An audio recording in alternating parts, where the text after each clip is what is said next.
Viewers, SK site media YouTube চ্যানেলের নতুন একটি ভিডিওতে আপনাদেরকে জানাই আন্তরিক শুভেচ্ছা এবং অভিনন্দন।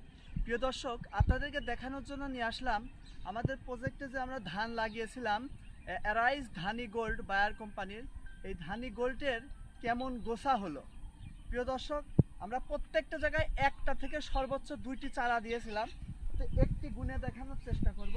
এখানে কিছু কিছু জায়গায় একটু দেখো আমার দর্শকদেরকে, কিছু কিছু জায়গায় আপনারা দেখবেন বেশি, আবার দু একটায় কম হয়। একটা আনুমানিক 1 2 3 4 5 6 7 8 9 10 11 12 13 14 15 16 17 18 19 20 21 22 23 24 25 26 27 28 29 30 31 32 33 34 35 36 37 38 39 40 41 42 43 44 45 46 47 48 49 50 51 52।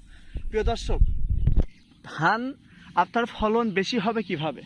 আমি আমার পিছনেই একটি স্বাভাবিক সাধারণ আমাদের মাঠে যে সমস্ত ধান চাষ করে সেটা দেখানোর চেষ্টা করব। এখানে 1 2 3 4 5 6 7 8 9 10 11 12 13 14টা।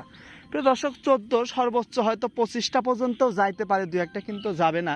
কিন্তু আমার 50টা না গেলেও আপনারা খেয়াল করে দেখবেন বেশিরভাগ ধানের গুছাই 30 থেকে 40টা হবে। তো আপনারা যারা ধান চাষ করছেন, আপনাদের ধানের গুছা কি এরকম মোটা হচ্ছে? মনে রাখবেন, যত পাশ কাটি বের হবে, যত ধানের গুছা মোটা হবে, আপনার ফলনও কিন্তু ততটাই বেড়ে যাবে। প্রিয় দর্শক, আমাদের এই ধান চাষে এখন পর্যন্ত আমরা কোনো স্প্রে করি নাই। লাগানোর পরে শুধুমাত্র 2 বার সার দিয়েছি, এ পর্যন্ত কোনো স্প্রে করি নাই। কিন্তু আমরা এখন আমাদের চোখে যেটা বাজছে, বেশ কিছু পাতা মুড়ায়ে মুড়ায়ে জায়গায় জায়গায় সাদা হয়ে গেছে। এজন্য পাতা মোড়ানো রোগের একটা স্প্রে আমরা করব আজকে।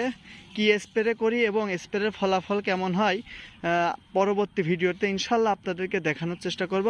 আজকের ভিডিও এ পর্যন্তই। এতক্ষণ সাথে থাকার জন্য ধন্যবাদ।